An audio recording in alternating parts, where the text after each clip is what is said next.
Hi, my name is Boyd Clarke. I'm the owner and operator at Phuket Top Team. All right, Boyd. I think the first time I recognized you as who you are is in those Phuket Dreaming series. I love those, by the way. Those are so revealing about the country and everything. Take us through like what was the concept behind starting that series?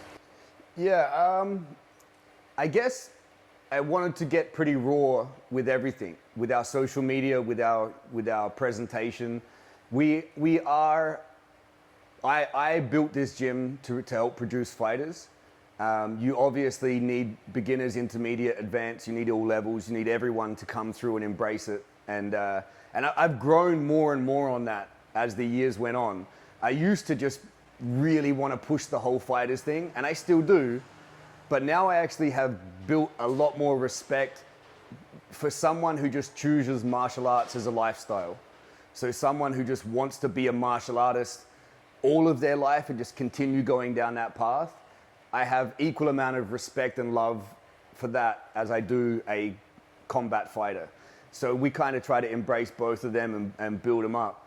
With the Phuket Dreaming series, I was a fan of Genghis, who had done Miami Hustle with George Masvidal in Miami. I'd watched all of them. I loved it. I liked the sound clips he used and the way he kind of presented it. It was very real.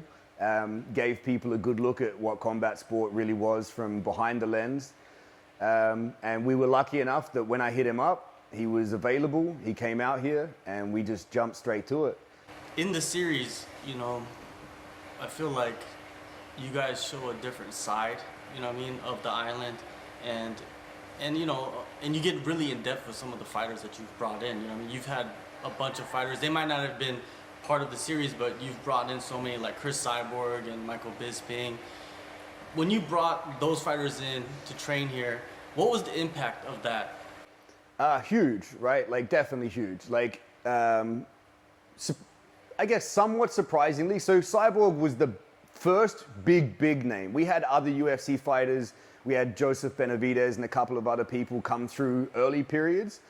But what Chris really did change the game for us, because she had, just when she came here, she had started herself to embrace social media and putting her story out there. So it tied in beautifully. Like, right when she got here, she was wanting to expose herself because she hadn't yet got into the UFC. So she was like the best female fighter at the time, but not really getting the ultimate props for it. So she wanted to build herself right at the time when we had started to do this Phuket Dreaming thing. So she kind of was like, oh, this is great, and embraced it and went in with it. And she would come up with ideas. Hey, I'm gonna go to the beach and you guys come film, let's do this and that. So it just worked perfectly that it kind of molded in. Being Brazilian and a female fighter, I wasn't sure how deep that impact would be for us as a gym. I knew that people would be like interested to see her story, but how many Brazilian females would we get? But that didn't matter. It was, people saw this person who was just training like an absolute beast, and it suited, and the Phuket lifestyle, the island, the sun, the beaches, and they kind of were like, I want that. It wasn't even just about her and who she was. They just saw the way she was training and the lifestyle she was living, and they were like, I want that lifestyle now. So it helped a lot. It really popped. And she was awesome for us. Like, she went home, she still shares our photos and videos. The first time she won the UFC title, she gave it to us and it hangs in our office. So yeah, she was amazing for us. When someone like Michael Bisping, Tito Ortiz, these kind of guys come through, that has its own ripple effect for sure. But in the end of the day too, like, Chris has been out here 4 times and she did legitimate camps. Like, she didn't come here to enjoy life and then kind of keep the training going. She was right in on, I like this, you guys have got the training I like, and I'm gonna get better. And I think it showed too, like, her striking continued to evolve and get better. So you can't buy that. If someone actually gets better from training with you, then that shows. A guy like Michael Bisping, he came here and loved the training, but he was only here for a shorter period of time. So the effect was big because Michael Bisping and his name skyrocketed. Hollywood movies, interviewing and working with Fox and obviously winning the UFC title. So yeah, it was huge. It really was. As big as it was to have those people come through and be champions, for me, I like to point people to the guys who came here not in the UFC, and after their 4, 5, 6 fights and winning records in the UFC. So guys like Krzysztof Jotko, the Polish, and there's a lot. There's Thiago Tavares and Jay-Z. There's lots of guys that have come through and then progressed more and more and rapidly too. So that's always cool to see. I like to point people to that because they came here having just entered the UFC or not even yet. And then after enough training camps here, their names really popped. Do people come up to you, you know, when like during the high season or when a lot of people are flooding in, that they saw that Phuket Dreaming? More people than I ever thought. Yeah, crazy. Like people would come up to me and go, "You're Boyd." And it's funny because I'm from Adelaide, South Australia. For whatever reason in Phuket Dreaming, Isaac put Sydney, I guess just because everyone knows Sydney. So people are like, "Yo, you're from Sydney, right?"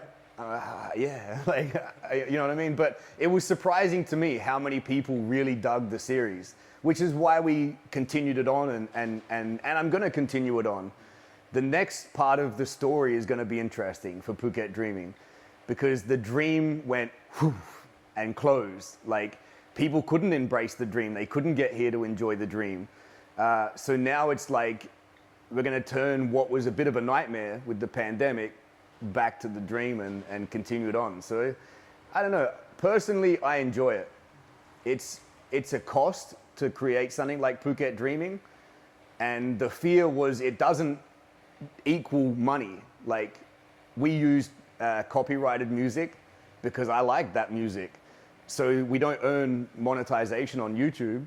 So the only way that series is going to help is that enough people watch it and go, I want a part of that lifestyle, and then come here to embrace it. And that's worked. So it's been cool. It's definitely been cool. And you've taken this gym, Phuket Top Team, from 2 rings to this massive facility, right, that you have, indoor, outdoor. And then 2020 hits, March, April, May, June. What's going through your mind?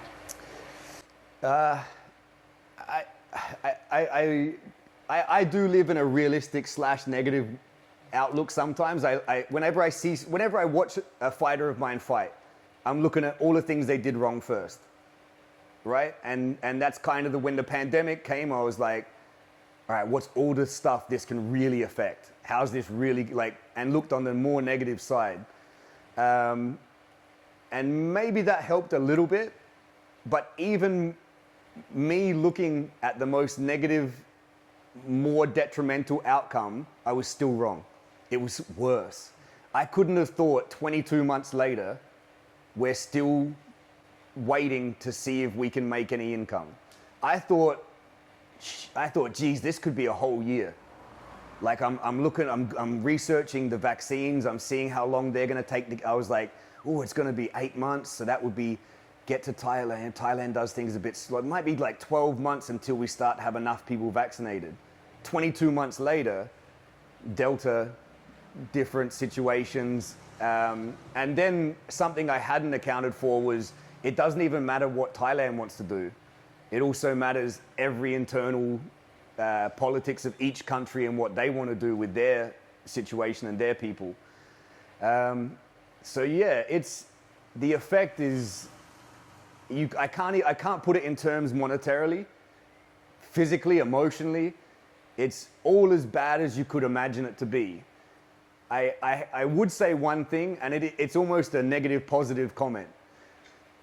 The people that are in combat sport, because they wanted to jump on a wave that was building so big with the UFC popping and ONE FC popping, they're hurting the most because they jumped into the industry thinking it was their Bitcoin.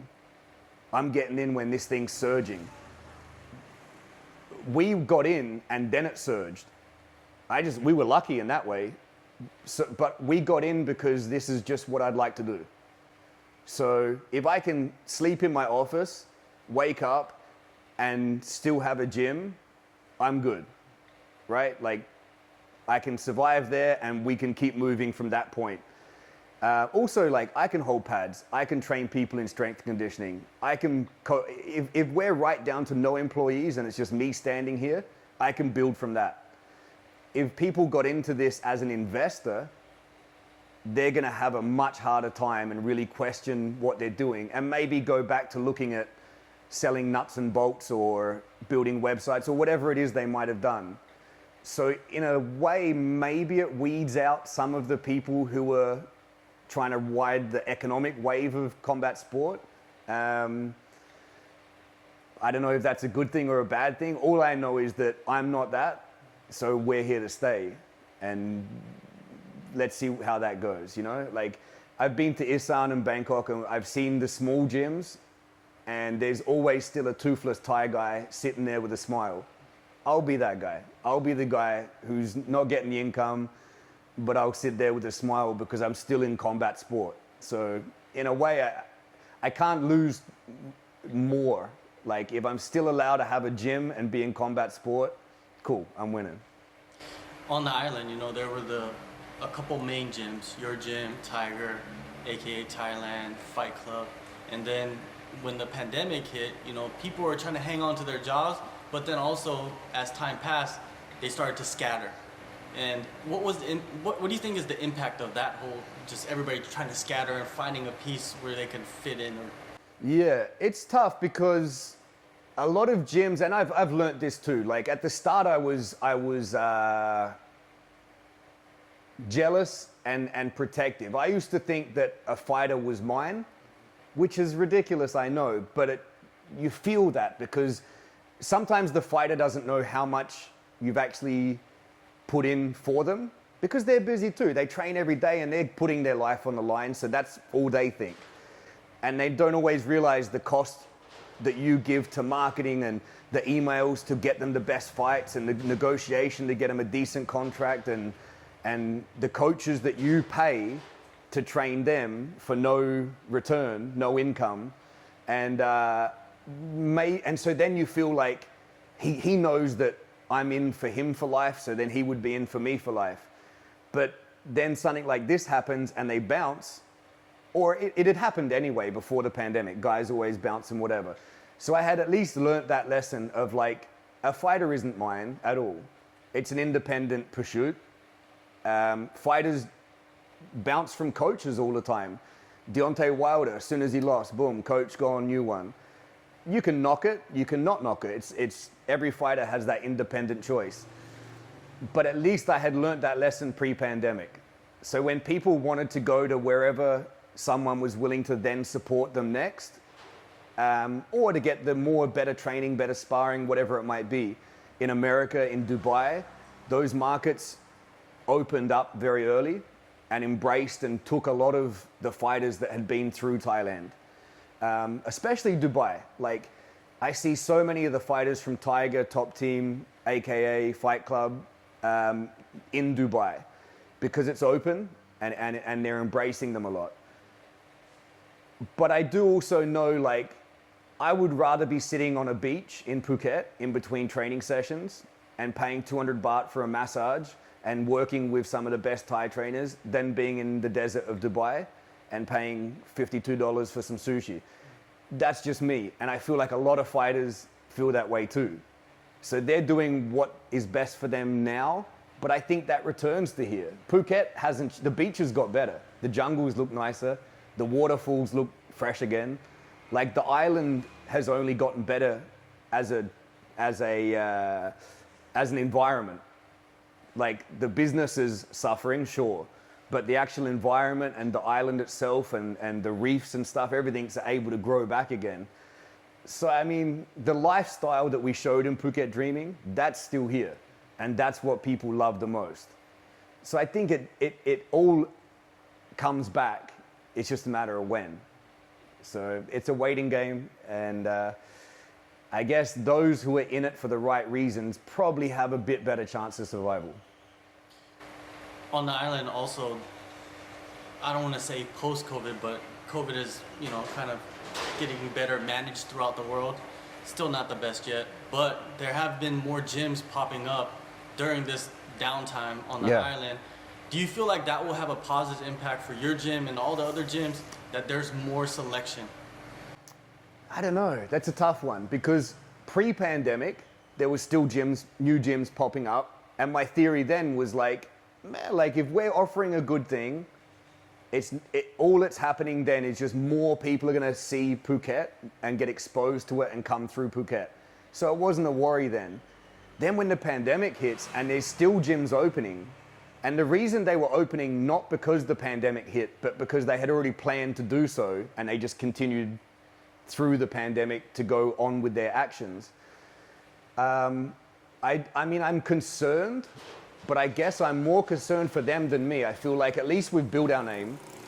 They've now got to go and put all that work in to build their name during a pandemic. It's tough. It's definitely going to be tough. I think the big thing is going to be which countries return and who that benefits and how that benefits. Australia and New Zealand are very strict. So I think that's going to be a very slow return. Whereas America, some parts of Europe, Russia, and then hopefully China as well, I guess. I think they're starting to open up a fair bit. It's hard because I hear so much contradiction. People say China was one of the first countries to recover. And then this week you can flick on Facebook and they're like another surge. I don't know what's happening. Like, I think now it's really just, I got to see it with my own eyes before I will believe or make a real prediction as to how it's going to go. A huge part of all the MMA gyms is the Muay Thai programs, and Muay Thai is the national sport here. How much has this, the lockdowns and everything that's going on in Phuket, in Thailand, affected that whole industry? Because you got people that fight for a living, literally, like even kids. What do you think is happening to the country? That's a good one because MMA is an outside project where they come in. Sure, Thais are starting to embrace MMA, but it's a lot of middle-class Thais embracing MMA.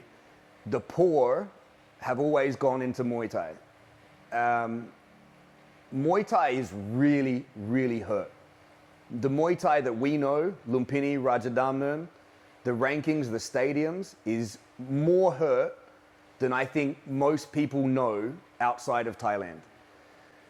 I follow a couple of Instagrams that do some really good reporting, and I almost don't want to open them sometimes because every time I open it, there's a new fighter retiring. And these aren't just like regular Joes, it's the Toyota Marathon Cup champion retired during pandemic. The Channel 7 or the Omnoi champion retired during the pandemic. Some of the biggest promoters in the main stadiums are out of the game. Maybe they come back, but I have a feeling I think Muay Thai will not be the same ever in Thailand again. Some of the stadiums are looking at different options. Then there's IFMA, became a thing, the Olympic process. And people can say that'll help Muay Thai. Maybe. Maybe it'll become its own thing and be more Americanized and not really help what we know as Muay Thai pre-pandemic. So it's sad, honestly, to see how affected Muay Thai is.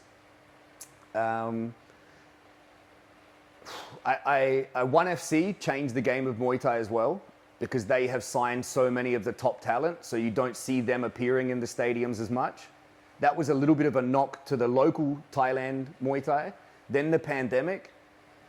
Now Thailand is trying to come up with ideas of how they can reboot Muay Thai when it's the right time. And a lot of what I'm hearing is TV Muay Thai, 3-round Muay Thai, take away the dancing process of like scoring, take away that fifth round, the thing, and take away the excessive clinch. Some of these might be good ideas, but it's definitely a new Muay Thai. So what appears, I'm not sure. I mean, foreigners will perform better under a less clinch, more aggressive Muay Thai system. Maybe that's what they want, more foreigners in the top of the ranks. Personally, I enjoy watching Thais dominate their sport and seeing only the very rare foreigner break through. I like that. I think that keeps it raw and gritty and real.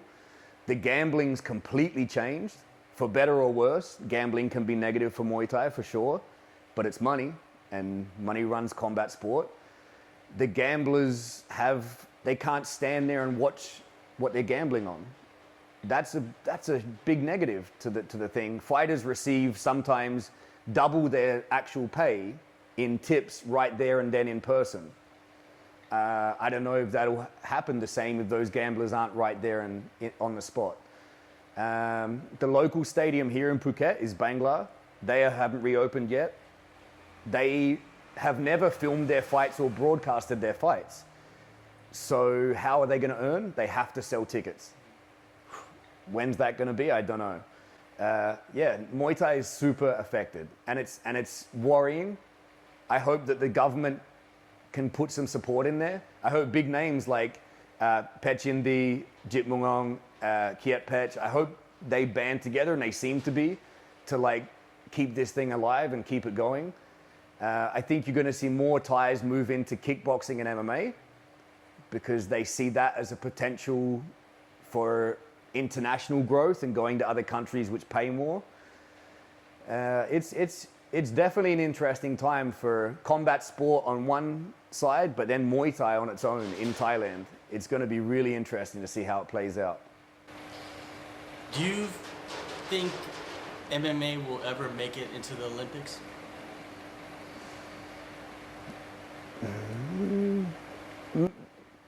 Why not? I mean, some of the sports they have in the Olympics are so ridiculous. Why not MMA? Like, I'm trying to think of some now, but there are some ridiculous sports in the Olympics. So yeah, why not MMA? I think MMA already has a really strong amateur background, well, globally, like stronger than most other combat sports. So yeah, I think that's definitely possible. I mean, it doesn't look too much different to a combat sambo in any case. I think people will embrace it. I think there's enough countries that could put forward competitive teams that would definitely help the process of making an Olympic sport. I'm always concerned with amateur and Olympic sports, combat sports, because in the lower levels, you have to pay to compete. Like, Thais can't pay to compete in amateur tournaments, most anyway, you know? So sometimes it causes a bit of an elitist system. If you have to always pay to compete until you're then accepted into a high-level team, that limits a lot of people. In Muay Thai, of course, 7, 8, 9-year-olds are not competing because God gave them the gift of Muay Thai. It's because they needed an income, and they're supporting families and friends with that income. If amateur becomes even bigger, or the IFMA program, who gets paid then? Often the organizers are the better paid. So, you know, growth is good, but understanding that combat sport really is a tool for people that don't have much of an income to put their body and mind on the line in order to get an income is important to remember too. How far do you think we're away from seeing like Thai fighters go to the biggest MMA promotions in the world and dominate in certain divisions, you know what I mean? Especially the lower weights. Because it seems like MMA is more practiced in Thailand in the last couple of years, especially with real, you know, guys coming from the Muay Thai background kind of transitioning over. Sure. How long do you think that's gonna take? It's a slow process, slower than I thought. Like, I tried to embrace it as early as we could. And a couple of things. So you grab a decent Muay Thai fighter who's getting 25, 30,000 baht already. and you're going to convince them to focus on MMA, which hurts and it sucks, and white people are beating them every day when they used to throw white guys around every day, and you go, hey, the first few fights you're going to get like 5,000 baht for these smaller gloves and more chance of injury. That's a tough sell. So you have to have, the gyms have to have the financial backing to invest in that fighter, to take them through a couple of year process of them getting less than they would have gotten if they had continued the Muay Thai. So that's a tough sell. And then maybe they just go, hey, not for me, after you've invested all that into them. So then what I see is like, so Loma, right, has done a tremendous job of being a high-class, world-class Muay Thai fighter, convert over to MMA. And Tiger did a great job of like taking her and supporting her enough that she didn't have to keep going to do Muay Thai, and that she could grow over there. And part of her rapid growth is that she was a female MMA fighter, and it's more competitive, say, at male 70 kilogram than it is at female 60. There's just globally, there's way more competition in one than the other. So there's slightly more chance to come up quicker if you perform good. So great, that's one shining example. When I look at other Thais who have embraced and come up, like Shannon with 1FC. From what I know, Shannon's come from a middle class background, and I think that's been the main movement of Thais in MMA. Are not guys who came from 8-year-olds fighting Muay Thai, but rather Taekwondo martial arts Thais who have a middle class background, then have enough support in their own life to embrace years of MMA training without needing to always fight Muay Thai for an income. So maybe they're the wave that we'll see. Like middle-class Thais who have embraced all different martial arts at the same time coming up. And not the savage Muay Thai fighter from a kid crossing over to MMA. I don't know. It'll be interesting to see. Like Rod Tang, I know 1FC would love him to fight MMA.